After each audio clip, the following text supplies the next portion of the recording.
এই সোহরাওয়ার্দী উদ্যানে হয়েছিল ৭ই মার্চ। সেই সময়ও সোহরাওয়ার্দী উদ্যান টইটুম্বর হয়ে ভরে ওঠেনি। সোহরাওয়ার্দী উদ্যান সৃষ্টির পর থেকে আজ পর্যন্ত এত বড় সমাবেশ এই মাঠে আর কোনোদিন হয়নি।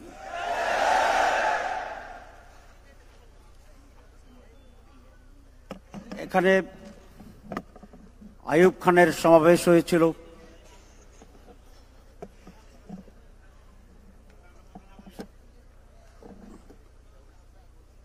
সেই সময়ও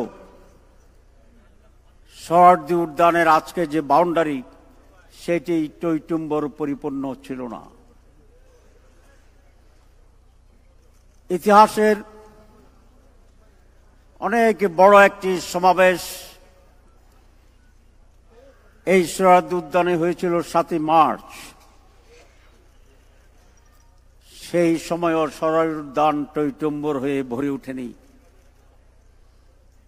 আর জামাত ইসলামীর যে সমাবেশ সেটি শুধু একটি সোহরাওয়ার্দী উদ্যানে ভর্তি হয়নি, তার পাশে রমনা পার্ক পরিপূর্ণ ভর্তি হয়েছিল। তার পাশে বিশ্ববিদ্যালয়ের যে উন্মুক্ত স্থানগুলো ছিল সব উন্মুক্ত স্থান ভর্তি হয়ে গিয়েছিল।